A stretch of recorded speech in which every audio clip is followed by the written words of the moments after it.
Okay, so we are recording now. All right, everybody. This is Devin with the Christ Light and Love Center here in the middle of the Burkesville, Kentucky vortex. And this afternoon, I'm honored to have special guest Pannobhasa. And Pannobhasa has come on here today, and he's going to talk with us a little bit about the Buddhist take on the spiritual side or spirits, as the Gnostic Christians used to like to call them, the group called the Archons. But Panyo, why don't you go ahead and take it away, if you would? Tell my audience a little bit about your background, if you would. All right, well, I was born at a very early age, like most people are, and grew up in the Pacific Northwest and got a degree in marine biology. And I still look at human beings, especially, as a kind of species of animal sometimes. It's really helpful to me in understanding human nature when you consider that we're like a kind of animal too, like an upgraded ape in a sense, biologically anyway. Obviously, the human mind has moved on to another dimension beyond other animals in a sense, but still, I mean, we have like animal bodies and we've got certain animal instincts that really it helps to understand why people behave the way they do. So, anyways, that was sort of my start. I had a weird father who was a hypnotist, considered himself to be a Buddhist, although his Buddhism was pretty sketchy because he learned most of his Buddhism from a dead Vietnamese monk who was channeled through a woman in a trance who was supposedly his guardian spirit, and they knew each other in a previous life.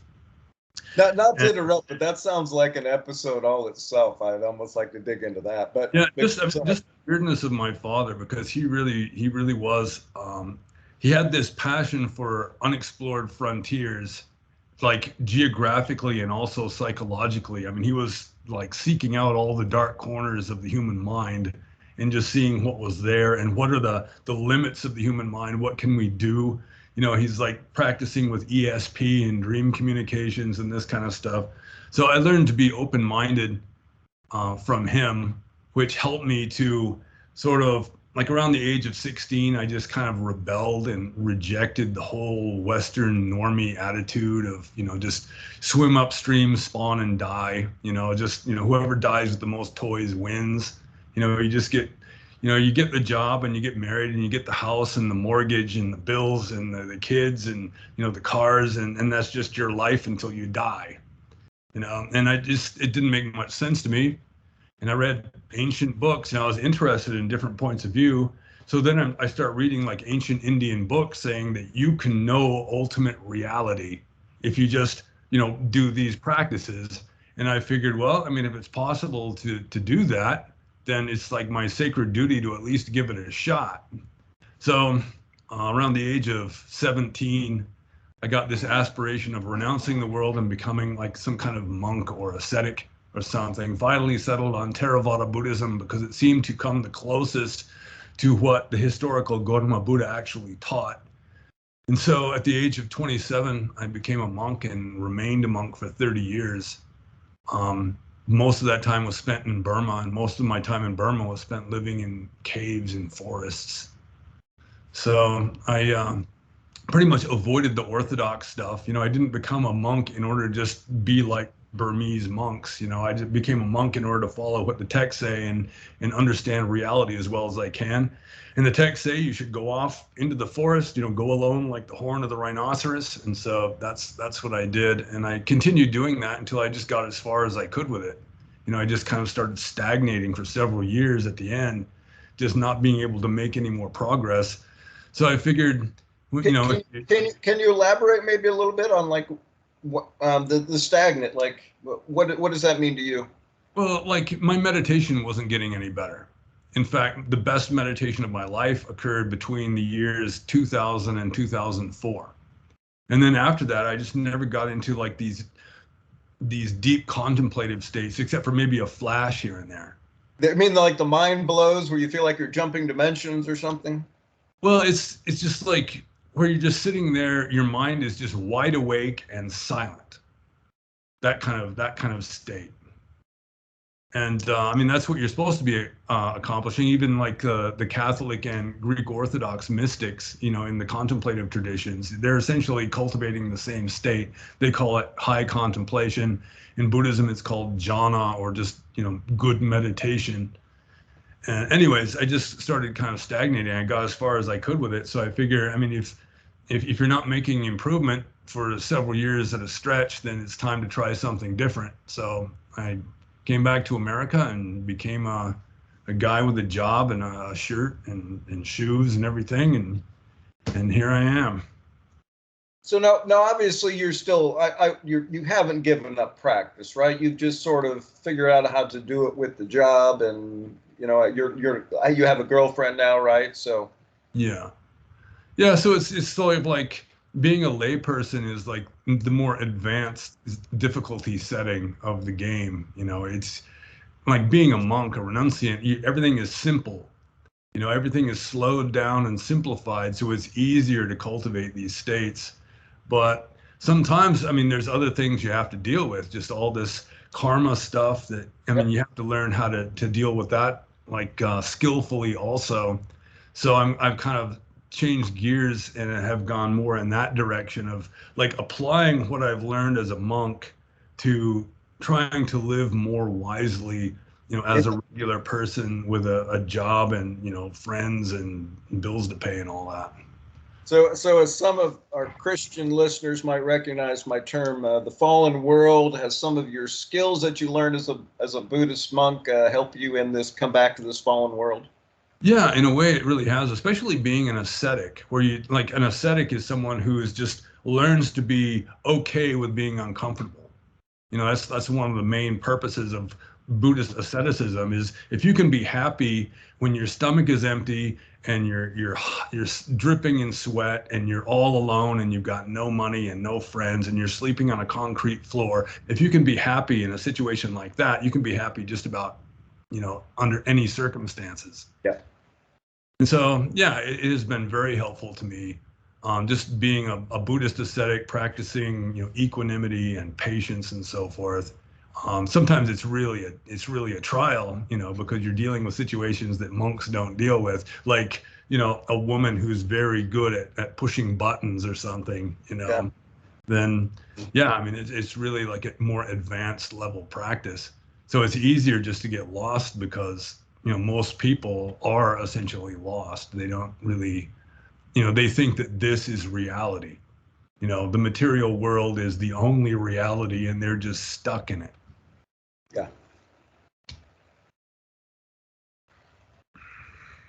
No, it that makes a lot of sense. And, I kind of came out to the center, out in BFE. It's, we were 40 acres. It's now 30 acres. But, I thought, a lot of it was, to get back to the center and to find my center. But, when you've got 30 acres that's been neglected for quite some time, it's a lot of work. And so I'm learning probably one of the biggest things I need to learn and pick up my skill set in is what you just mentioned is patience. You know, I was yesterday when we happened to, mutually sort of miss our last call. Um, I was in the thickets, literally in the thickets of it with, kind of a handheld bushwhacker, just, almost cussing these thorns that I've got to seem to endlessly cut down on this property. So, Yeah. Chop wood, carry water. yeah. But like you said, I think just a second ago, it's part of my karma. It's part of my lessons here. It's part of the, hey, entering these higher states of consciousness that are not necessarily always that easy. And it's what I'm finding myself, just almost like what you've mentioned, is that I'm seeking myself, and maybe not a completely new practice necessarily, but other skills or maybe different tools that I can use to get back to that same place where I've been consciously before. I simply, I didn't know that there was a name for it prior to looking into what the Hindus were calling it and what the Buddhists were calling it. People are asking me, well, you say you're going to the state of consciousness, Devin, and I'm just like, I don't know. I just was calling it agape. They're like, what do you mean? I'm like, well, it's, you're in this state of being, it's pure love, joy, and bliss. And, You literally have that unconditional love that, the creator would have, for yourself and everybody around. You're connected to everything. And on a weird level, you become, although I've always been psychic to some degree, since I was a child, but you reach those states of higher consciousness, is my humble opinion. Like you pick up on everybody's thoughts. Yeah, Everybody's emotions, their intentions, good or bad. And that's the interesting part too that I found is, like, even if you know that somebody's having very, very negative ill thoughts to you, you can't let it affect you. Because if you do, then you might possibly fall out of that state of just love, pure love, joy, and bliss. So I find it's one thing to, like myself, almost accidentally kind of stumble upon it, but then to stay in it is a completely different. That's another story. Yeah, it's essentially mysticism. Regardless of the religion, I mean, there's the underlying mysticism in that there's like an underlying higher reality than this material world. I mean, it just, we're saturated in it, like fish in water. We're soaking in it all the time. And how far away can you be from reality or the highest truth?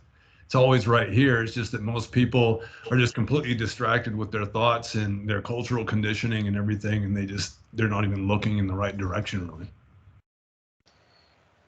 Yeah. Yeah.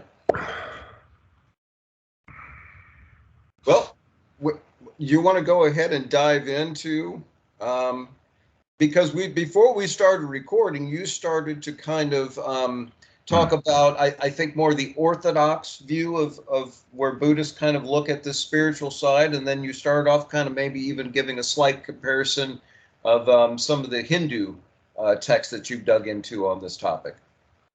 Yeah, well, I mean, the whole purpose of the talk, supposedly, I mean, like originally, I mean, it might deviate or change or whatever as it just progresses, but you have seen many different kinds of beings that are not really of this material world.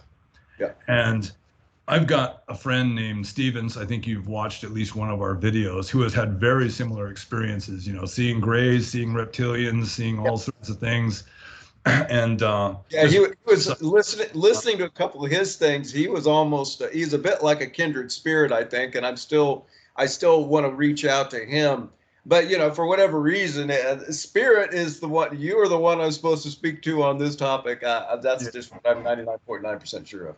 Yeah. And also, you may know that I've got a friend named Brian who is very interested in this kind of stuff. Brian, yeah. Although his interpretation is more sort of materialistic, where, he believes that most of these creatures are beings from a different planet that have flown to Earth in spaceships and that sort of thing. Yeah. Whereas Stevens and I are more inclined to think that, they're sort of in our midst all the time. It's just they're on a different wavelength, and most people just can't tune into that wavelength. Other people, they're not as finely tuned onto one wavelength. They've got sort of a looser or a broader range of wavelengths that they can access, and so they can see these things. Like small children can see spirits until they're taught that you can't really see. It's not real. Or they're taught down, Johnny. You can't see don't that. Want to see them. That sort of thing. Yeah. So some like pre-modern kind of cultures, like, out in the villages of Burma, seeing ghosts and having witches and like strange creatures is fairly common. But I think it's because of like modern technology, where you have to be finely tuned into one wavelength of like a material world so that everything will, like the technology and everything will work correctly. It's like people have been culturally conditioned to have this very narrow like wavelength or bandwidth that they're able to perceive, so that most people are just blind to all this stuff that's going on all around them. And I mean, all of us are blind to all sorts of things that are all around us all the time, just because of the limitations of being a human. Yeah. So from the Buddhist point of view, for example, there's spirits all around us all the time, except they're like at a different frequency or it's called a different subtlety of matter. Like the ghosts, the ghost realm that is considered to be, below the human level from the Orthodox Buddhist point of view. we can't see them, and for the most part, they can't see us either, unless there's certain circumstances or a person with a certain talent or a certain peculiarity in their mind can see them. On the other hand, like there are like small g gods, like what the Gnostics would call archons or whatever. They're just higher than us on the scale. They're more powerful, smarter, live longer, don't have diseases and so forth. They have more psychic power than we do. And they can see us, but we can't see them unless they want us to see them. They can like adjust their vibration or something so that they become visible to humans. So Yeah, I mean, that yeah, sort of I've thing heard is, people say, they can lower their vibration down to where enough to where we can see them, or the average Joe maybe can see them. But yeah, yeah. So that's like the Orthodox Buddhist point of view, like based on ancient Indian culture, ancient North Indian culture around 500 BC. That's what people, that's what the Buddhists anyway were saying with regard to other beings other than human and other than animals that are just living among us all the time. Although a lot of it is just, what people in general were believing in ancient India in like 500 BC or 400 BC. And I don't necessarily believe everything that I read in a book. And the Buddhist cosmology really doesn't have a way of accounting for something like grays or reptilians, something like that. I mean, like my friend Brian, he wants to think that the reptilians are what the Buddhists call Nagas. Although that's kind of questionable because well, I'm on the fence on that one. yeah, But the Nagas, according to ancient Indian mythology or folklore or just the common belief of the people, they were essentially cobras. They were like cobra dragons. So they were a cobra and they could breathe fire. They had human intelligence. They could shapeshift and look human if they wanted to. And personally, I think that that is based largely on just like prehistoric cobra worshiping cults. Because, I mean, a cobra, especially like a king cobra, it can be almost 20 feet long. And then when it like stands up, it can be taller than a man. And it's damn impressive. And if it bites you, you die. And so, since ancient times, there have been like cobra worshiping cults where people are essentially deifying cobras and attributing psychic powers to them and so forth as a kind of religion. I got to share this one. Not only ancient Hindu cults, but I got the only church I didn't go to, Christian denomination, was I got invited to one of these churches where they handle poisonous snakes. Oh Yeah, yeah, didn't go to that one. Yeah. So no, yeah. I I've think read in some way, shapes, and forms that may still carry over even to some of that Christian practice. Yeah, well, that's all from that one Bible verse that says you'll know a true Christian because they'll handle poisonous snakes and they won't Yeah, I don't know where the hell they get drink that. poison and it won't kill them, that kind of a thing. Yeah, They take that very literally. you can keep that one. Yeah. So I have to have my own. I've got my own personal interpretation of certain things. I don't always necessarily follow along with the Orthodox tradition in Theravada Buddhism.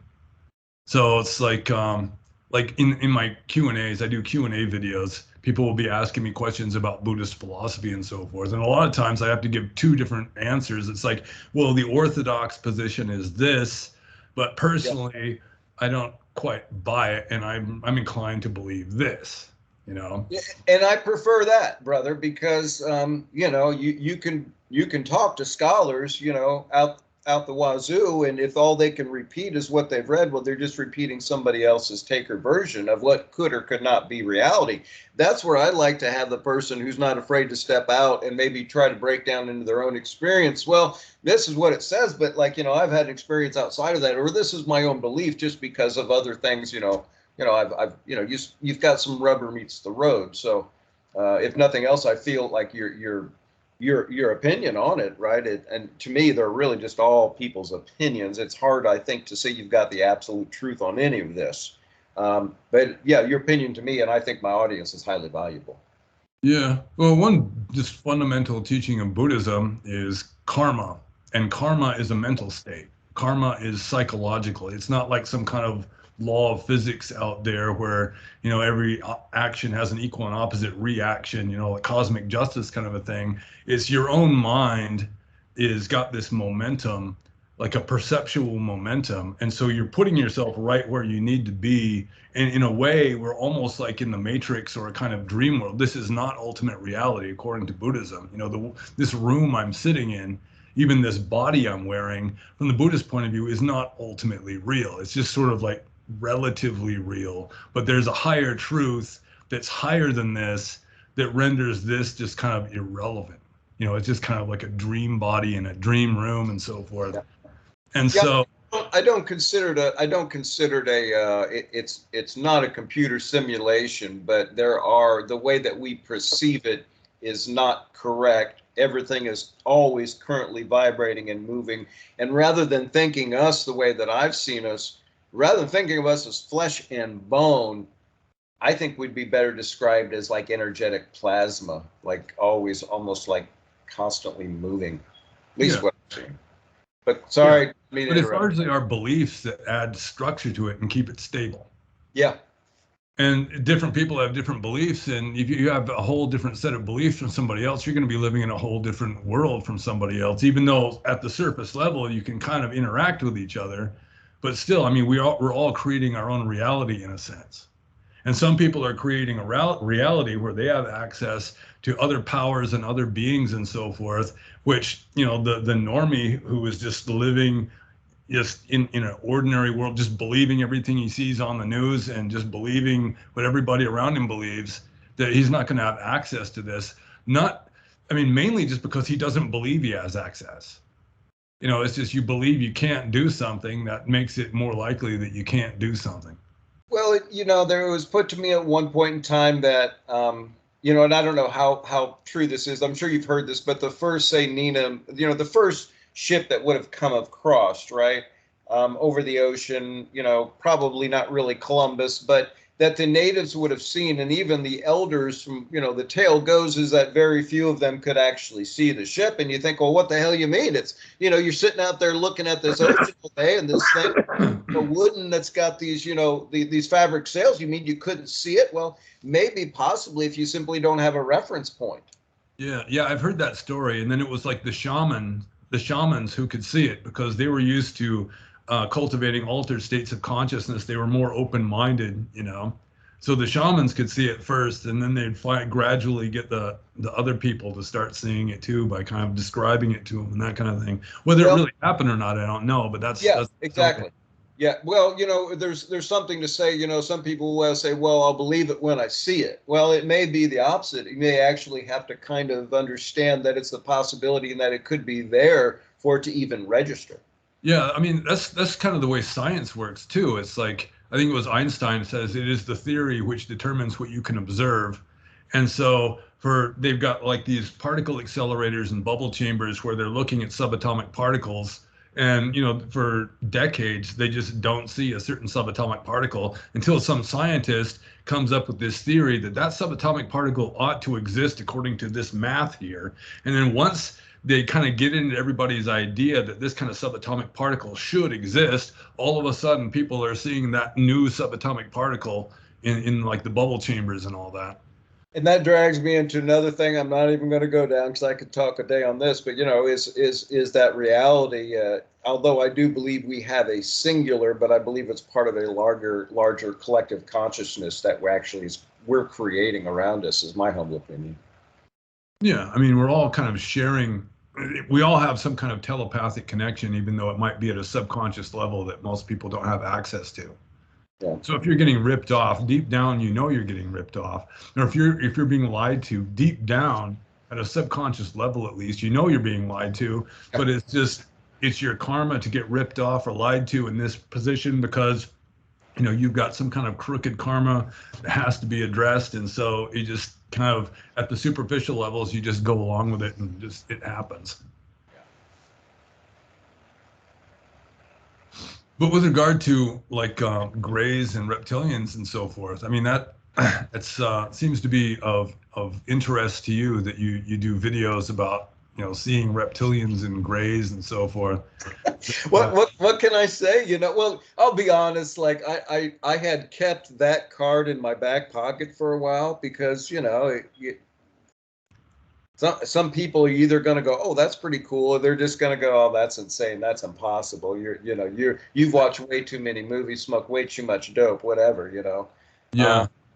But yeah, and I don't I'm not trying to say I completely understand, even what I've seen, but I know I've seen it. And then I've come to find out, some people have suggested some books to me, and come to find out, well, obviously I'm not the first person, I won't be the last person, but other people, right? That's one thing I love about how I've experienced things, is that, I'll have to go out and learn it the hard way, almost on my own, and then go later read about it to go, oh, okay. But, if somebody would have told me, oh, yeah, you can see these beings, and there's a way you can, I probably would have never seen one. But no one ever told me, so it just sort of happened. But, the other thing is, it's obviously become a real popular subject, and it's almost become mainstream. Before it, where it was just, kind of in the real deep recesses of weird places on the internet. But I mean, now there's videos come out where, you've got politicians with their eyes shifting. You've got, that member of parliament, and she looks like she became like a reptilian queen. And I'll be honest with everybody out there, a lot of that stuff I've seen on the internet, I do believe is doctored, but I've seen folks' eyes shift to reptilian. So I know 110% that's real. I've seen people where they actually have a reptile, what I call, in their field. But, see, this is where I'm a little bit lost. I'll be honest with you here. And maybe as we discuss, you can say, well, maybe that's this reference, Devin, or here we look at this right place in history or text. And so, no, brother, I've seen when it was almost like they live. And this woman one night, she didn't have a layover. Her eyes didn't change. But I mean, if I would have reached out and poked her, I know her head would have been scaly. I mean, the human head was gone. And it was a reptilian head. Now, I know who I was sitting there talking to and getting romantic with. I know who it was. Maybe I should have been involved with the woman. Maybe I, should have taken a little bit more time to get to know her. But, I mean, as soon as that happened, got right up and walked out. Man. Yeah, I think David Icke is the one who pretty much brought that kind of thing into the mainstream. Well, once I saw that, and then heard him a couple months ago talk about, he is saying that, there is a hybrid line to where they carry both DNA, and so that once in a while you'll actually see the other side of it. I mean, I don't know. I'm telling you, I don't know. But I'm saying that, no, there's something going on to where if I see it in the eyes, if I see it in a person's field, or when they just full blown, their human head disappears and it's a scaly reptile, I'm not telling anybody I know exactly what it means, but I'm saying that I've experienced it. But so, this might lead us into, the Nagas. Because I think that's the closest that I've seen. And again, I'm no expert. But, you've still got Hindus that'll have temples to the Nagas, right? So they're worshiping these beings. I would have to imagine that if they were just totally benevolent beings, that, temples wouldn't have been erected to them. But then again, I know people that, have in this day and age have made deals with demons and genies and all kinds of things. So, I don't know. Maybe it's something where, you go into these temples and, you give a couple coins and you make a deal with these beings. Why don't you open up there? I'll quit rambling. Yeah, well, with regard to like Indian Naga worship, again, what I consider to be most likely, at least with regard to most of it, is that it started off as cobra worship. And then, you just attribute these powers to this awesome creature, like in the Buddhist texts, like I already said, they've got human intelligence, they can shapeshift, they can look just like a human if they want to, but when they're unconscious, they have to revert to their natural form, which is like a huge snake. So, I mean, it doesn't exactly fit the descriptions of reptilians. There's some overlap, and there might be some kind of relation between the two. Well, But I've seen beings that look more like a serpent rather than a reptile, and would say that, from their MO and from the people who they were around, I would say no, it's not a benevolent being, it's a nasty thing. yeah, But I kind of like the way I can detect them and see them. The serpent's a whole lot harder to see, but they kind of have their own MO, I call it. So kind of when I can see it in the energetic field and in the eyes, but it's different to me. Like it's just a different energy. Now, neither one of them I want to be around, but it's at this point in time that I do believe there's actually maybe two different set of beings. There's another nurse. She did an interview recently with Jerry Lazinski, and I've got an interview coming up with him. But she's kind of like me. She, is a bit of a seer. I think probably even a little bit more advanced than me, but grew up or was working as a nurse in a psych ward. And we'll talk about reptilian and then what looks like serpent beings. So I think she may have seen, something that at least in her mind appears a little different. But I'll be honest, like they have similarities at least, but one would definitely look more snake-like and one would look more lizard-like, I guess. The best I can yeah, describe it. yeah. Well, Brian Rue in his group, who really take this seriously. They've got it almost like into the form of a religion. They've got just this hierarchy, this classification of all these beings. You've got reptilians, which come from another world. You've got repterans, who are like a kind of reptilian that have lived on this earth for thousands of years, You and think that might be the Nagas? yeah, maybe. And they're in some kind of league with like the US government or something. And then you've got like the Greys, who are the servants of the Mantids, and the Greys are like interacting with other human groups on this planet, and they've got some greater plan for the spiritual development of the human race to bring us up to a high enough level that we'll be worthy to join this confederation of planets and so forth. Yeah, I've heard that. Yeah, I, yeah. I keep telling Brian he needs to have me on a show because the only time I've ever run into Greys, well, okay, I'll put it this way. If you see a bunch of reptilians, the Greys usually aren't far behind. As far as I can tell, the reptilians sort of like to use the Greys as their little foot soldiers. Yeah. Yeah, really. So you think that the reptilians are higher than the Greys? Yeah, from what I've seen so far, yeah, it's like, I got hired to ghost bust to remove some negative energies from Sacred Hot Springs in Buena Vista, Colorado. And the owner, she Devin, take a look, tell me what you think's going on. What's the control grid here, right? Who are the people trying to hold down this vortex in this sacred land? And she would agree with me. She's like, "Oh yeah, I saw the reptiles." I said, "Well, they're working hand in hand." I said, "Every time I go into meditation, I look into what that is." I said, "I'm getting hit by the Greys too, and usually they'll come at me first, which usually makes me believe it's kind of like, no, you go take care of this. Like we'll sit back. I don't know." Yeah, according to Brian Rue, it's like the Mantids that are the bosses of the Greys, and then the Greys and the Reptilians really don't get along very well. At least that's my understanding of what he's been saying.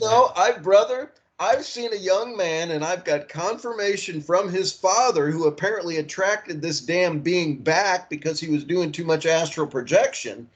But this kid one day, he's standing in front of me, and he wants to know what I know about meditation. And him and all these other kids were getting into a meditative practice, but they all had weird shit attached to them, man. And what I saw on this kid, the best I can describe it, it was a reptilian mantis hybrid. So, I mean, how much are they in competition if they're swapping DNA? I don't know. It gets really weird, I think. Anybody and again, I'm not saying I know God's honest. I'm going to put them in any rank and order. I know I just kind of put them all in. If they don't honor universal law or free will, I just kind of put them all over here. Now, they may have a pecking order. It really doesn't interest me that much. I just know that, if you don't follow those basic rules of the universe, well, you're not benevolent, you're malevolent, right? And I'm gonna put you over there in that category until I have an experience otherwise to show me different. Yeah, but again, like, that particular being, it was a nasty one. And the kid, every time he, like, I couldn't figure out, I'll be honest, he kept saying the being was taking him places. And at first I thought he meant, well, sort of in the astral. So this, like, right, this little teenager said this being was like in his meditations taking him and showing him stuff. But like every time he was telling me where he was taking him and these different things, I was like, ugh, don't even go there, kid. Like, I could feel it. I was just like, oh my God, like what is this thing doing? And why is it taking you to these obviously like pretty nasty little things that was showing him? Any rate. Well, and then, I'll be honest, man, you see stuff like that and you step back and you go, man, I don't know. Like maybe I've just, been in this way too long, I don't know. Who knows? Maybe somebody slipped me something, it's a trip. But then I met his father just a few days later and he comes almost cussing at me, outside and basically like, I thought you were a minister and what's this party you were having with these kids? And I said, whoa, I didn't have no damn party for your kids. I said, I was kind of told to supervise this thing. I was kind of like thrown into it. But I said, I wasn't, feeding these kids drugs or alcohol like your son said. I said, and I didn't see him do any drugs or alcohol there, but I said, your son's got an issue. And I said, I wouldn't worry about the drugs or alcohol. And he's like, what? And I said, what do you know about his meditative practices? And he's like, well, I said, what do you know about the beings he's running into in meditation? And guess what? Dad, he long pauses, and he did not share this with me the other times. But he said, yeah, I got real heavy into astral projection. He said basically like it was all I did, right? Like, it was his drug, right? Neglected the family, neglected everything else. Just any free time, he'd go in astral. And he said he ran into this being, and the other trip, I asked the son if he knew who this being was. He gave it a name.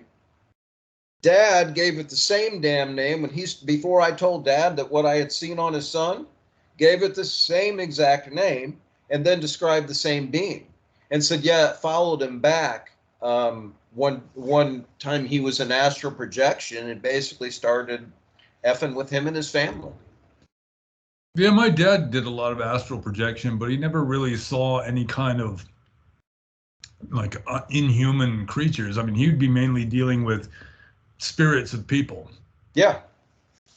Like he had this one astral projection where he meets with this guy who used to be a slave on a galley, working one of the oars. And they were all naked and they just get fed with their bare hands. If you had big hands, you got more food than if you had little hands. And they were so desperate to get loose that finally they had this plan. Like when they came up alongside another ship in a battle, they weren't going to pull the oars in. They're just going to leave the oars out. The oars would get broken. They'd be a sitting duck, and hopefully the enemies would treat them better than their own masters because they were so desperate. And he was one of the only people that didn't chicken out, and he was one of the only ones who left the oar out instead of pulling it in, and the oar broke when it hit the other ship, and like the sharp edge just went through his body, and that's how he died. And my father, in his astral travels, just meets this person, telling him his story, and he's just kind of like seeing it like in a movie or something. But it's like, I think I have this theory that a lot of these beings will, even though they're essentially the same beings, they will change their appearance to fit people's expectations.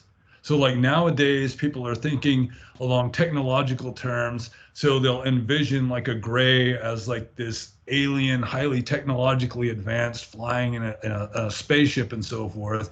Whereas maybe 1,000 years ago, they would have just been seen as like an elf or a fairy, or, all these stories about the little people in ancient and medieval times. I mean, it could be essentially the same beings. It's just that they're assuming a slightly different form just because the people have different cultural conditioning and just different filters that they can see things through.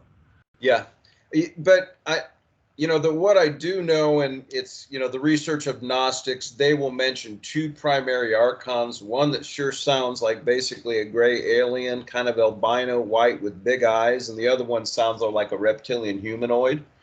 So I think there may be some information of them being around. Of course, you've got Aleister Crowley, right, and his Satanic Bible. Well, I can't remember the name of the gray, but he says that thing was channeled through this gray alien.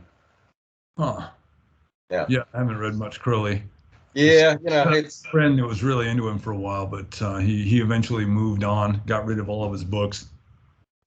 Yeah, I mean, it's part of, I think, being enlightened is to understand both the light and the dark, but a lot of us, we don't necessarily have to go read Aleister Crowley to have experienced the dark, I think, and yeah. But if anything though, you talk a lot about leftist, and leftism has infiltrated, I think, everything. So I think for a lot of people, watching it, if they're sick of the gaslighting and the straw man and all those techniques, if nothing else, go read his books, because that is really the Bible to your leftist tactics and all that straw manning and that gaslighting. I mean, that's where they get all of it, as far as I can tell. Now, it's almost, I don't think a lot of people have actually read all of his material, but it's almost like, if you will, a spirit that seems to infect these folks in the way that they will yeah. Well, I mean, I've been told I know this. He's a trumpet player. He's like a jazz musician, and he lives in Indonesia right now. He's an American from St. Louis, but he just kind of fled America. Doesn't want to live in America anymore. And he's talking about how it's most musicians that really make it in show business. I mean, they've got to be involved in some kind of demonology. They've got they got to do this kind of cult stuff and make offerings and so forth. And he didn't want to have anything to do with it. But it does seem like there is a lot of essentially demonology that really isn't grays or anything. It's just sort of, it's obviously not of this plane of, so-called material existence, but there are beings out there. And some of them, like I have a few pagan friends, they talk about egregores. And an egregore, What is that? An egregore is a being that exists just because so many people believe in it and just lend psychic energy to it that it gives it a kind of reality. And so it's like feeding on the psychic power of all these people that are like, dedicating their minds to it and everything. Yeah, I don't remember what the last being was, but it was one of those things where it was like, to me, it was like, as my background also being in behavioral psychology, right? And I don't think I mentioned that to you, but so I see things almost like the mind control and the macro, and then on the larger scale a lot of times. So when I saw a lot of times they're pushing, like, I think it was the black hat character or whatever it is. Well, I thought, you know what? Like, I've never seen this thing before myself, and not that I've seen everything, right? And I thought, well, if anything, it more resembles what I consider a black astral being. But I'll be damned if, this thing wasn't kind of going through the consciousness for about 2 months, and I saw one of these things. And so now the other thing I think might lend credence to what you just said is that, I don't want to talk too much about this person, but I was asked to do a clearing on a home. A couple other people had done clearings on the home and just said, like, well, we can get it cleared, but we can't get it to stay cleared. You're physically closer to us. Can you go maybe and just put your hands on, right? And so, yeah, there was a lot of shit going on in the home, fans turning backwards, just stuff in the house moving that shouldn't be moving. To me, it seemed like there was a lot of negative energy surrounding the youngest kid there. Maybe like he was like a channel, but maybe just wide open and letting everything come through. Yeah, poltergeist phenomena happen a lot centered on some emotionally troubled young person.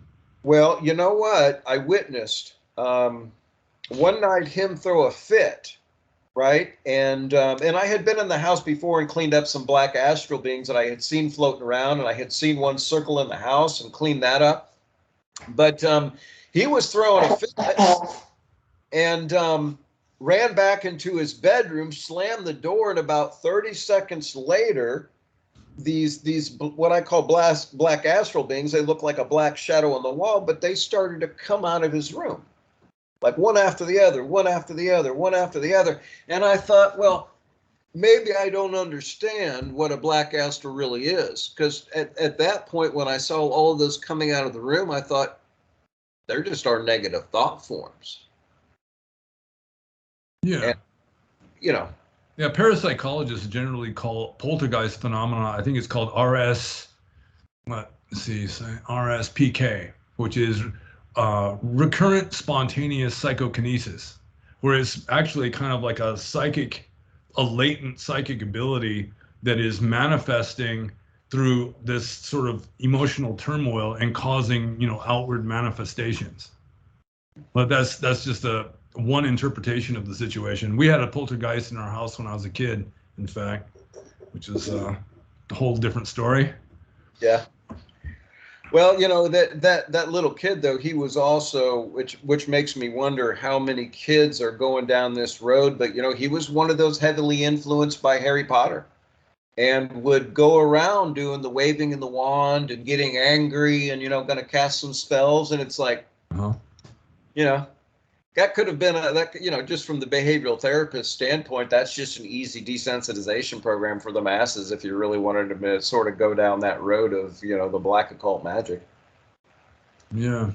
Once you opened up to the possibility that that's real, and it is, it's you don't really need a teacher or a book, in my humble opinion. You just need the negative mindset and to think that your wand will do something.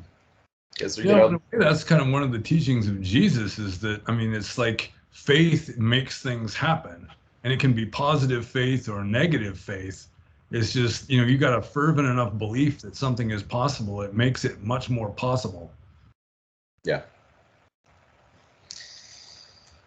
Tell me, so I've run into something that I refer to as the Jinn or the Genie, and I'm sure in the Christian standpoint, no, we don't have a reference to this. I think it falls in the larger group of the archons.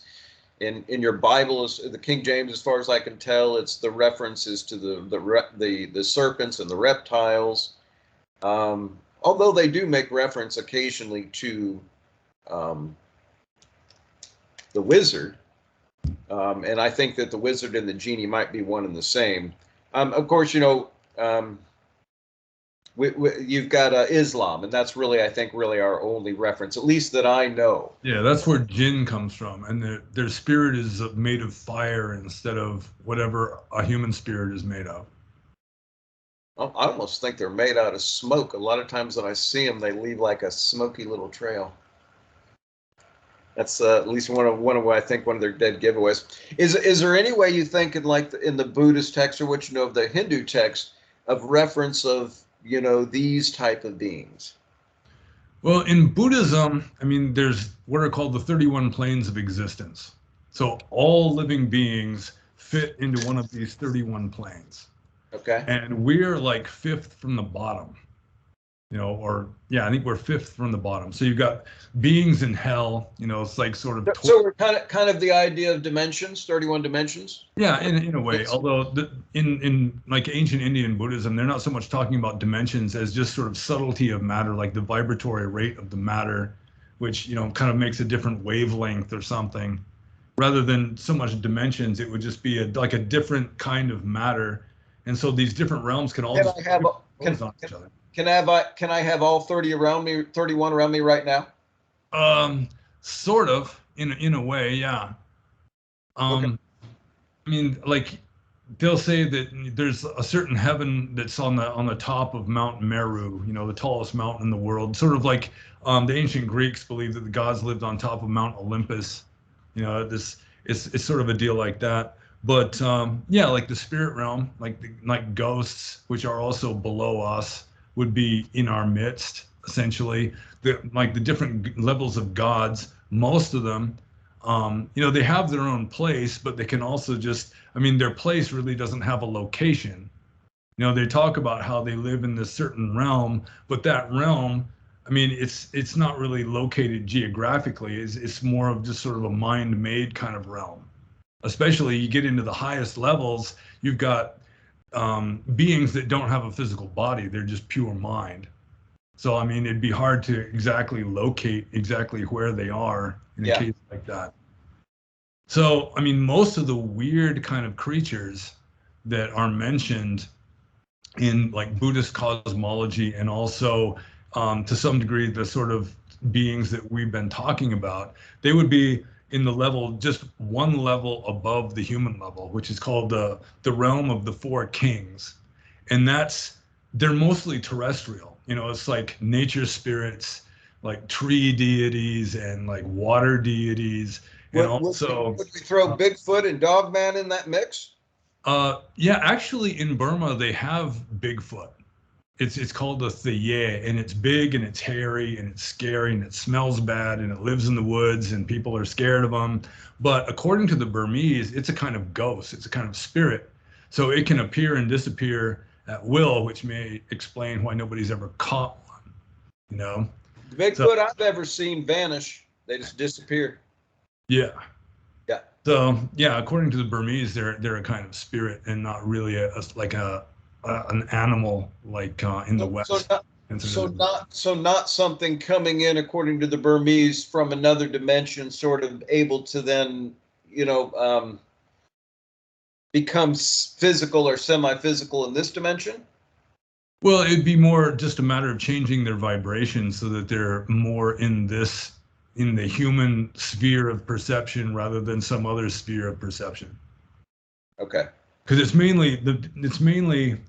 But I guess not ghost in the sense that they've simply passed and we're seeing their spirit.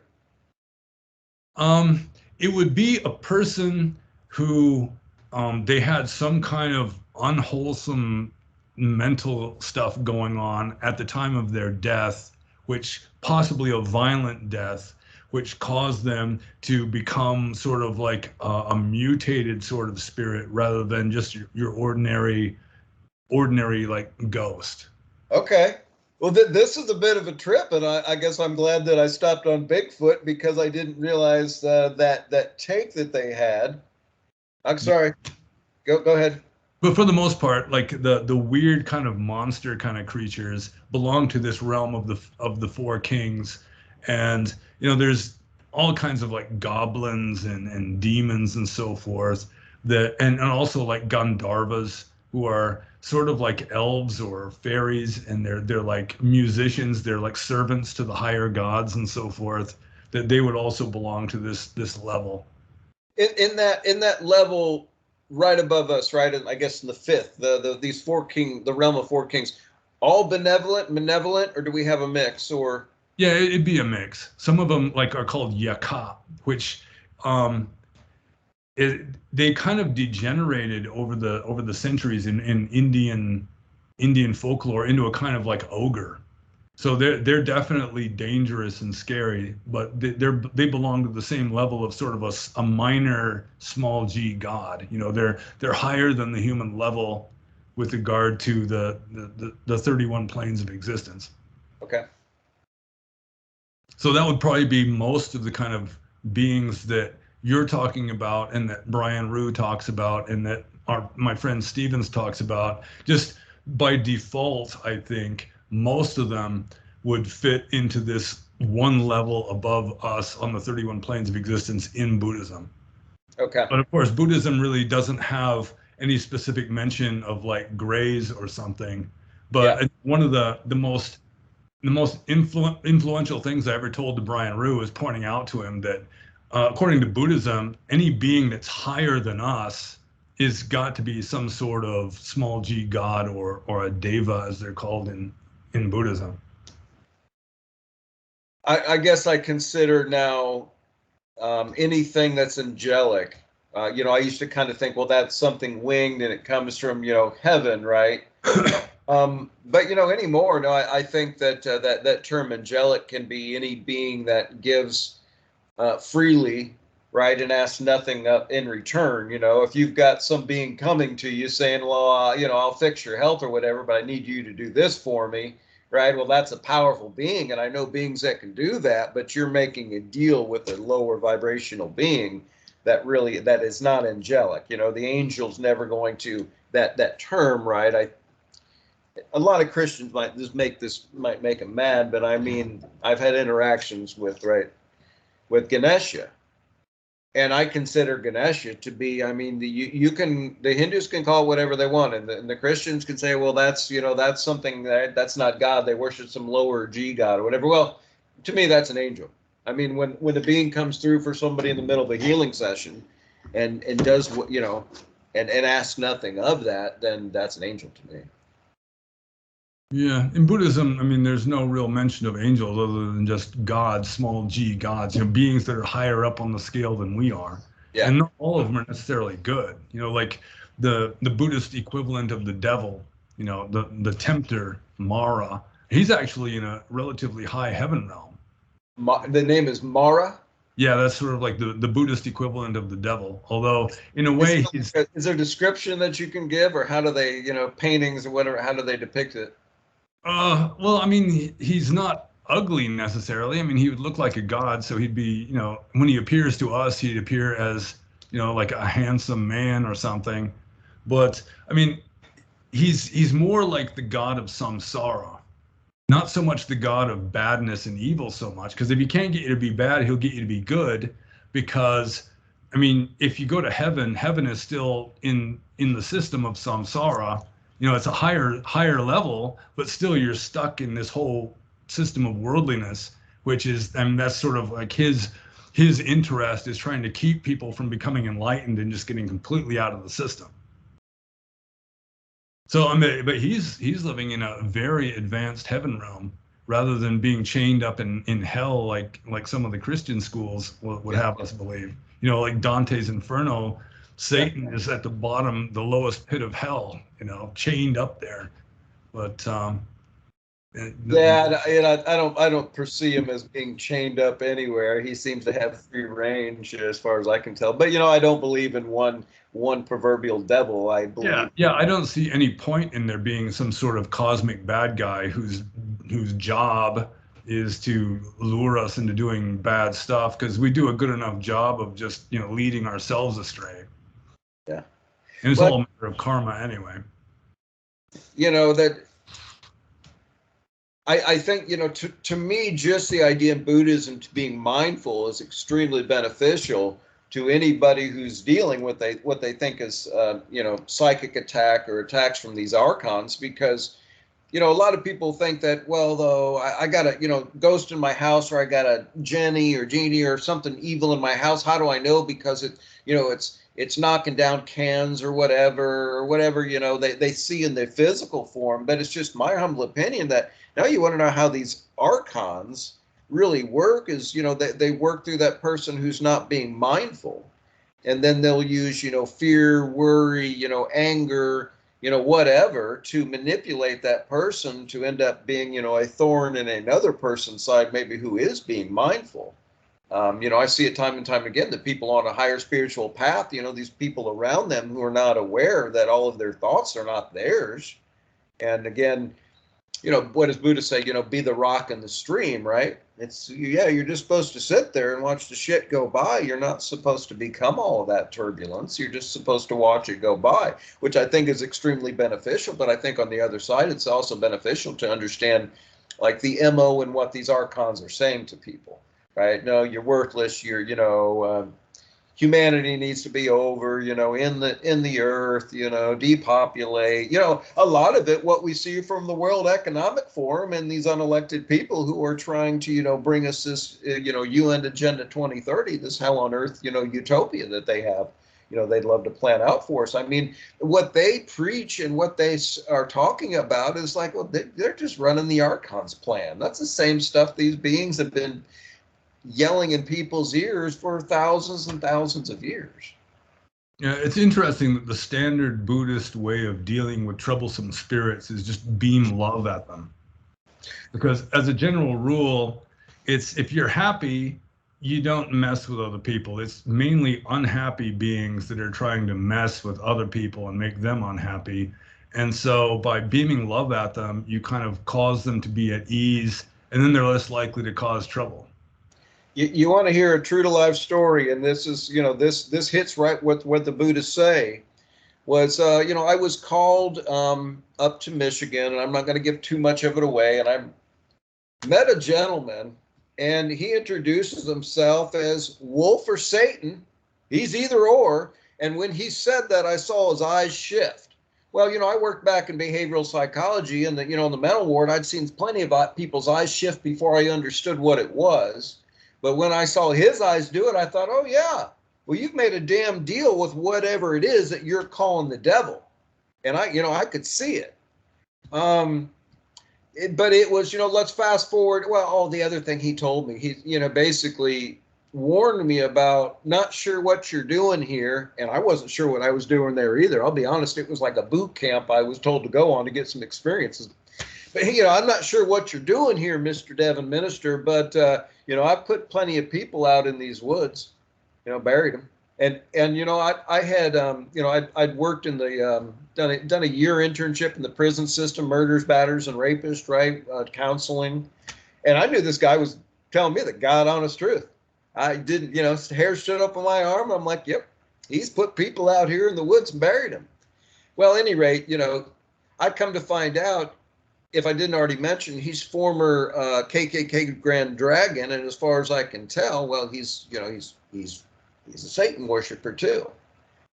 And at any rate, comes into my room one day at this house I'm staying in and doesn't get any further than just the doorway. And I had been out, taking care of some crops I had planted out there, was 110% batteries reserve. And he hit me with something. Well, I saw the eyes shift. So that being entered in and then basically just sucked every piece of life out of me. I had to lay down and take a nap in the middle, like I just got up, a few hours earlier and was 110% charged. And kind of witnessed the whole thing happen, knew physically what happened to me. And I'm sitting there going, all right, Jesus, what is this shit here? Like what the hell's going on here? And what am I going to do with this? Because I hadn't any plans to leave right away. And I realized I'm going to run into this guy again, but realized he had whatever being he was working with had some juice to it. So, I pull out the old King James, right? And I'm sitting there looking for the armor, the sword of God, and what I use, a lot of times I use my Bible as a form of divination. And I know a lot of you Christians out there aren't going to like that, but I use my Bible for divination. So what was I using it for divination? Well, Jesus, you're going to be able to give me what I need to be able to deal with this guy next time he comes along. So, right. So where's that armor? Where's that sword? Right. So I open it up. I put the finger on, I bring the finger down, and what do you think I'm getting?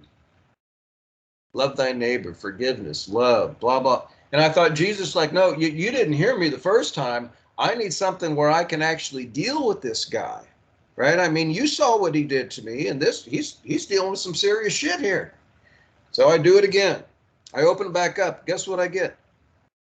More in red about love and forgiveness and love and forgiveness. And I do it 3 times because I'm like, Jesus, maybe our connection is not on today. Maybe you missed my question.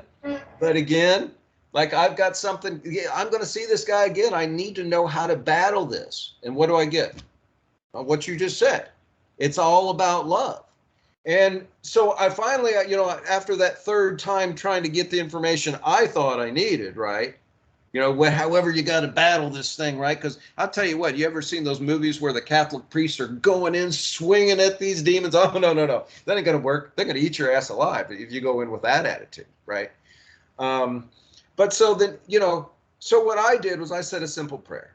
After I realized that it's on a higher level, it's about love and forgiveness, right? And it's not about this battle I think I'm going to really partake in per se.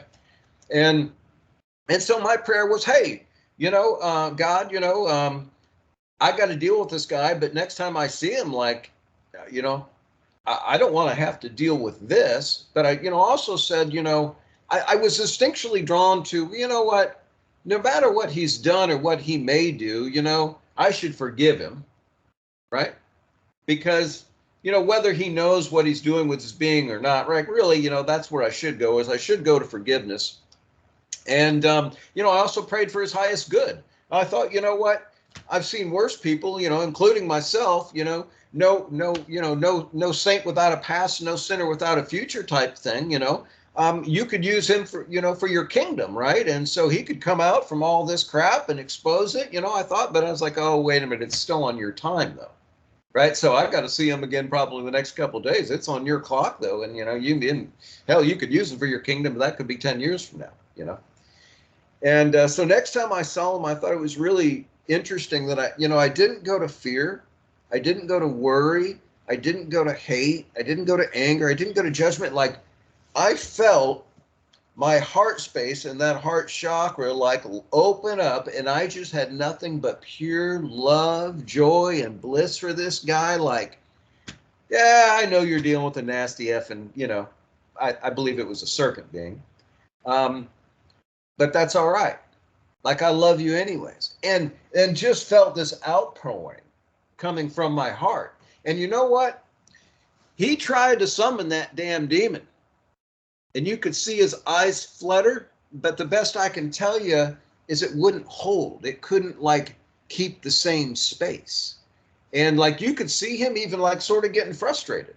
Like, wait a minute, like, I'm summoning this thing. What's going on? Why isn't the magic working? So, I mean, early on, I believe that I was taught that no, the worst of these beings that you've got to deal with, you're not going to meet them at their level and think that you're going to, spar with them. You have to come from that place of the heart, and as far as I can tell, well, how does that work out, Devin? Like, where's the rubber meets the road? Well, two things can't hold the same space. And if their frequency, if you will, where they vibrate is fear, worry, right, and hate, and that's all the things they feed off of, like some people talk about it being parasites. Well, unconditional agape love is furthest from the dial from that. And so I would have to imagine that you're not going to hold that space, because two of those, that opposing frequencies, in my humble opinion, can't hold the same space. Yeah. Sense. But yeah, no, I 110% agree with you in that teaching that's Now, I think on the other side of that coin, though, my own experience is that as we start to move up on this, if you will, vibrational continuum, and later I'd love to pick your brain a little bit about Samadhi and Brahman, but it seems that it doesn't necessarily get easier sometimes as well, and that it seems that the closer that the more my consciousness raises to, the more even I'm able to see, right? And it seems like these beings don't like that whatsoever. But it seems like that's almost like part of their job is to come at you and just kind of bring you down a peg and bring you down a peg. And your job is to like figure out, okay, well, why were you sent here to try to bring me down a peg and get around them? But I know a lot of people out here argue that no, if you're on a higher spiritual path and if you're doing this, that, and the other, then these beings just simply won't bother you. And well, maybe I've still got too many sinful nature things I hold on to. Maybe that's why they, will occasionally bother me. But I've kind of found that no, like even when you're kind of leveling up to that next level of consciousness, they kind of seem to want to be there to bring you down a peg.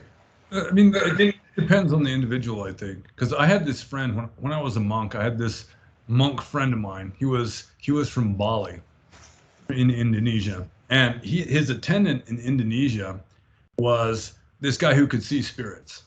And he said one of the reasons why he wants to be the attendant of this monk, why he has so much respect for him, is he can see spirits, and like almost everybody has got spirits hovering around them trying to influence them, because they can't have power in this physical world unless they got some kind of power over a mind that does have a physical body that can do stuff. And he said that the spirits just leave that monk alone. They don't bother him at all. It's like they just stay clear of him. So I mean, I think to some degree, if you've got a certain amount of power or just a certain amount of purity or something, where they just really they can't get a foot in the door, and then they know that, and they just stay clear of you. I've kind of speculated, and I've told people before, because a lot of people get on the kick, oh, Devin, that's just your Christian stuff, and there is no evil side. The Buddhists don't. No Buddhists believe in it. No Hindus believe in it. For whatever reason, you don't believe in it. Where's it going to go with this stuff? I had a brain fart anyway. Yeah. I'll be honest. With the amount of head injuries I've had over the course of my life, I'm surprised I haven't had more brain farts on our conversation yet. So. Yeah, I think that's one reason why my father was an occultist, is that he had like 9 concussions and 3 or 4 skull fractures over the course of his life, which just kind of like loosened up his wavelength sensitivity or something. I might agree with that, because it seems that after each bump in the head, I'd almost say like part of me, part of the old me is almost gone. But in some ways, it isn't a bad thing, because it's almost like some of the abilities to see through the etheric and some of the things that I just think were so goddamn important. And after you have a brain injury, go, oh wait a minute, that's not important whatsoever. That's actually completely irrelevant to why I'm here. But I would say, yeah, there's something to having your brain knocked around. I wouldn't encourage it to anybody who thinks that they want to go see spirits, that you got to have a brain injury. If you really want to see these things, I believe you can. I think the best way that you can do it is, I just call it a walking meditation. Some people might call it a theta brainwave state. Yeah, you've got to basically, in my humble opinion, you've got to be in that state consciously walking around to be able to see this. And when I'm not, I miss all kinds of stuff. But when I am sort of in a daily meditative practice, and that meditative state carries over to my daily routine, then yeah, I see a lot more of this stuff. When I'm being distracted by this stuff that's not important, or I'm being distracted away from my spiritual practice, particularly meditation, then yeah, it's just not nearly as strong. Yeah, I think one easy way for some people to see these kind of beings is to take DMT, like ayahuasca or something. But okay, so and that's kind of funny you bring that up, and I'm gonna do a video recently on this, because I'll be honest with you, I've experienced a lot of that stuff. I graduated high school in '91, and back in the '90s, you had more LSD, good LSD, going around than you could, there's just a lot of it, right? Now, time and a place for all of that stuff. This is my argument with DMT and ayahuasca, though. It's sort of like taking all the knowledge of the universe and putting it into a bullet, and putting that bullet to your, putting it into a gun, and putting that gun to your head and pulling the trigger. It's pretty intense, and you can't really necessarily understand all the true laws of the universe and all that stuff by doing that. Now, I do believe it can give you a lot of insight. You are going to see a lot of those beings, but kids, beware. I know a lot of people who are even doing microdosing and then larger dosing, and they're bringing these beings back because they do not understand, I think, how sacred these plants are, number one, and they think that they get into this, there's no purpose really. It's more like, I got nothing to do on a Friday and Saturday night, so I'm going to do some DMT or ayahuasca or LSD or any of these new research chemicals, which basically just mimic these, different plants and these drugs. But they end up coming back with attachments on them. And then, people who think that it's some form of spiritual enlightenment, well, I'll just go back to the days of the Grateful Dead, when I saw all my friends who were getting enlightened, right, going around following the Grateful Dead, taking acid for, months on end. And at the beginning of them taking LSD, it all seems like, okay, yeah, they're, they see that everything is one, and right, all these other things that are truth in the universe. But see them in the month into it, and oh yeah, I'm spiritually enlightened, but if you look around them in their life in the 3D, it's like, well, their dog ran away, their cars broke down, they don't got a job, they got kicked out of their old lady's house, they got a drug addiction on top of that. It's like, God, I don't see a whole lot of spiritual enlightenment there. Now, I had my own case of reaching higher levels of consciousness, and saw everything one time that it was truly moving, right? In its true form, and came back and was telling all my friends who were microdosing, I was saying, guys, you can do that. I'm not going to tell you not to. That'd be a hypocrite, because I've done it at one point in my time, place and time for everything. Moderation, please. But I was saying, this is not true enlightenment. And I said, it's like a bad copy or a bad one-off. And they said, well, Devin, what do you mean? Give an example. And I said, well, everything is moving. Everything is frequency and vibration. Even the solid granite over here is just vibrating a slightly different wavelength than that solid piece of mahogany, right? And I said, and you're vibrating as well. but I said, I've been to those LSD experiences where the walls start to melt and everything starts to move. And I said, there's some truth to that. But I said, it's a bad one-off. It's not the true McCoy. It's a bad copy. And then I heard, I was listening to, I can't remember the yogi and his name, but he was talking about LSD and that side and basically said the same thing. He said those drugs have, there are some knowledge you can gain from these drugs, right? But he said, ultimately it's a bad off one copy of enlightenment. It's not true enlightenment. The only place that one can truly become enlightened is, that place of going to meditation and going within. Yeah, you can get insights from it. But I mean, if you do anything to excess or you get dependent on something, it causes like imbalances that serve as like cracks and weaknesses in your psyche that let stuff through.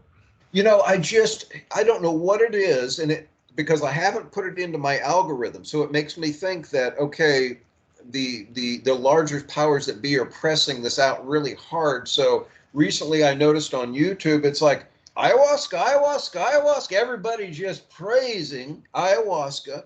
This lady who's a channel, going on there and saying, oh, I'm going to tell everybody the information I channeled from ayahuasca.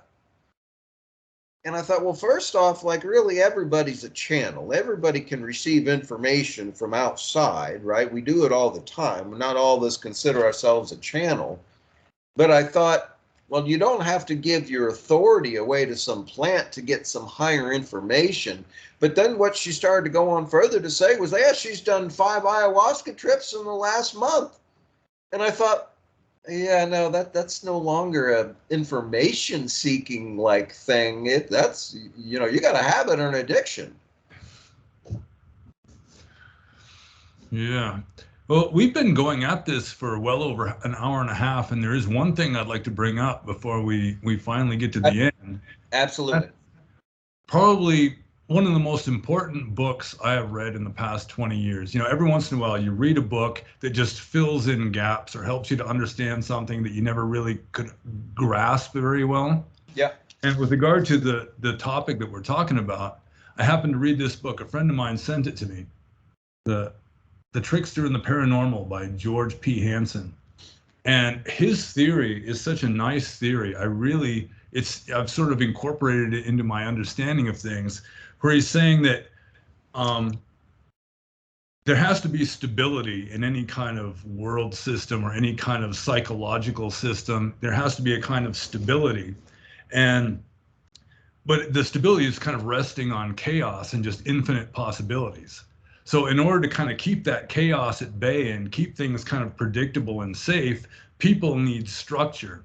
So just the laws of nature are a kind of structure, but we're so complicated, we need more structure than that. So we have to have like laws and taboos and all this kind of structure that really is keeping the unknown away, because it's scary, it's dangerous, it's unpredictable. But some people, they've got they're called liminal. In the book, it talks about liminality, which is, there's like an opening in your mind. There's like cracks in between the rules, cracks in between the structure that thinks something can always get through there. And like witches, for example, they'll deliberately violate taboos just for the sake of increasing this opening, the cracks between the rules. They'll just flout rules, they'll break rules on purpose, and it makes like a bigger opening that bigger stuff can get through. And so of why they do like their blood sugar, sex magic ritual stuff.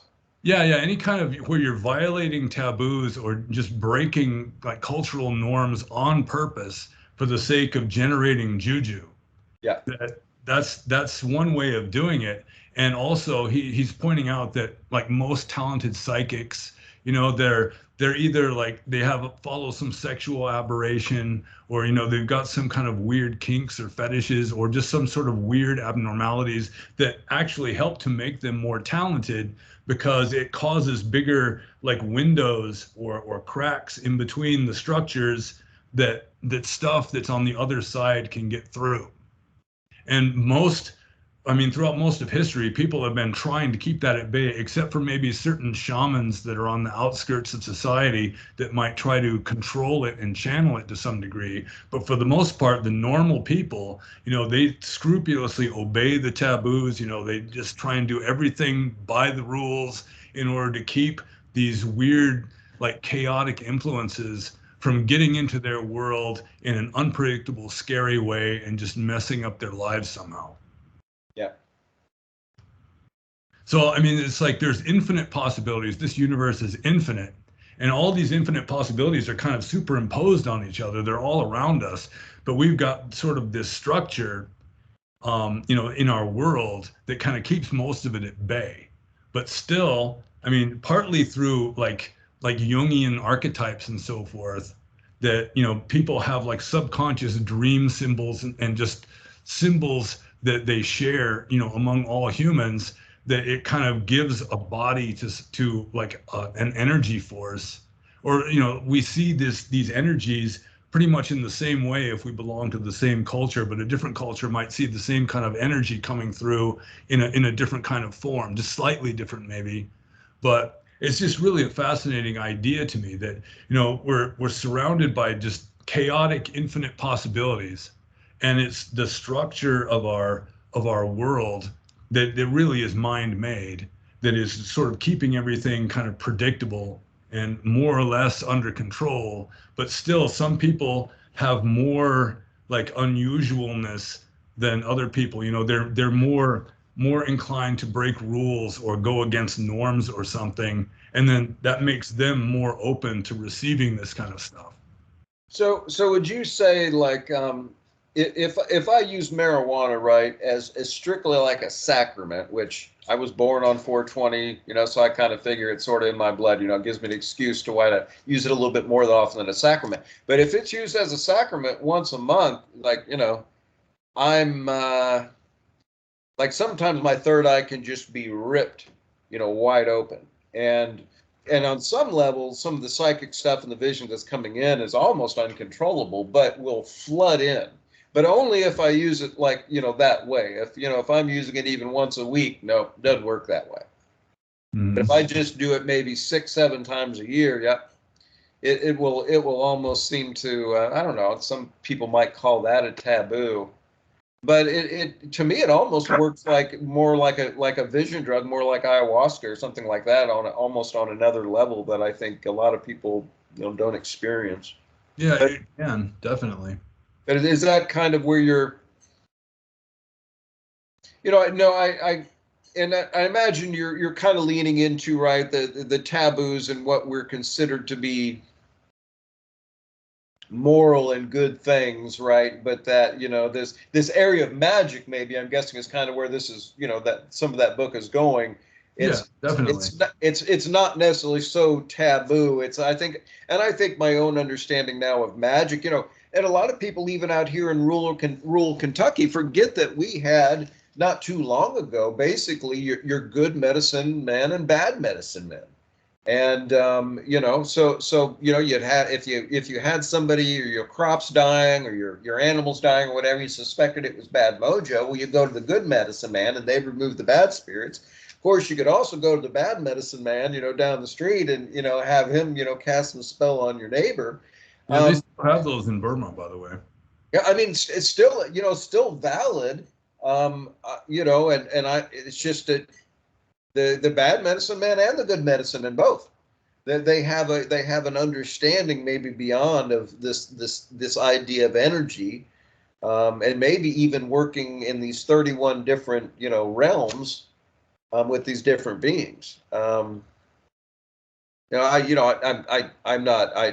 any of that stuff. I think is my humble opinion. Like we are multi-dimensional, children of God, as Christ, tried to remind us at one point in time. And with that, I think we've been lied to about our abilities. If the yogi master, if Christ, right, can raise the dead, can walk on water, can master, the element of fire, well, then you and I can too. Yeah, Now, well, it's called abhinya in Buddhism, and it's just, you can acquire these powers through deep meditative states. yeah. And as I understand, one of them can be obtained almost through like a darker side, almost if you will, like the dark side of the Force in Star Wars, and one is a lighter side to it. Yeah, I mean, if you cultivate the powers, I mean, you can use them for good reasons or bad reasons. So it's Yeah. like, according to the, there's like the Buddhist equivalent of the devil is Mara. I already mentioned him. There's also sort of like a more or less Buddhist equivalent of Judas Iscariot, who is named Devadatta. He was the Buddha's cousin, and he acquired. I mean, he was a good meditator, and he got into these really deep meditative states and acquired psychic powers. But then he used the psychic powers to try to overthrow the Buddha, and it just wound up. He wound up just going to hell essentially. So, I mean, it can be used for good or bad. It's not necessarily just pure morality. I mean, in a way, it can. You can, so long as you're temporarily moral, you can cultivate the states. You suppress the unwholesome mental states, at least temporarily. Then you can acquire these states, and then you can use the states for whatever you want. Very cool. Well, Yeah. Pannobhasa, let me ask you: have you got? Because I know, I'm not opposed to anybody. Have you got a? You don't have a book or anything that you've written, or have you got any material, any way that you're supporting yourself? Yeah, I've got 3 books for sale on Amazon. Okay. Can you tell us a little bit about those real fast? One is called Essays in Theravada Buddhism, that has a lot of, it's mainly Buddhist philosophy, talking about problems in Buddhist philosophy, pointing out weird quirks and so forth, because that's kind of the direction I go. I don't like just saying the same things that everybody else has said. I'll look at things from a different angle. So there's that. There's Buddhist Ethics, Buddhist Practice is another book that I wrote. And another one's called Philosophical Dharma, that are for Okay. sale on Amazon. Okay, cool. If anybody wants to reach out for you, I think probably the best way maybe is you do a question and answer. Yeah, Q&A videos. And if people want to contact me, the easiest way would just be to leave a comment under one of my YouTube videos, because I always read my YouTube comments. Okay. That'd be the easiest way. And you don't have a personal website as of yet, correct? I used to have one, and then I let it expire, and now we're working on a new website, but it hasn't come up yet. I do have a blog, but because I'm spending more and more time on the Q&As, that I have less time to write for the blog, so I haven't been writing much new content for it. But No, that's cool. I like the way you're doing content now. If you've noticed, I've kind of chimed in on some of those. Unfortunately, I can't ever kind of get you live, but I'll watch it a couple of days later. So it's some pretty good stuff. I will definitely link to your I think your YouTube, and I think you're also on Rumble, I think. But I'll try to list all of your contact information so that people watching this, they want to reach out to you, they can do that. But brother, hey man, I really appreciate you coming on here again today. Maybe another time I'll share with you how I think you may actually think we may actually share a past life together as a couple Buddhists. So yeah, it's possible. yeah. Actually, it's you and another guy that I know in this life, and there's actually one other guy who was all part of that little clan we used to run into. So you may be the fourth that was missing. I couldn't find. Yeah, maybe. Maybe All we'll right. find out for sure someday. Yeah. But man, again, I appreciate it greatly. Namaste. Yeah, namaste to you too. And I'll stop the recording now, if you please. Yeah, that's good.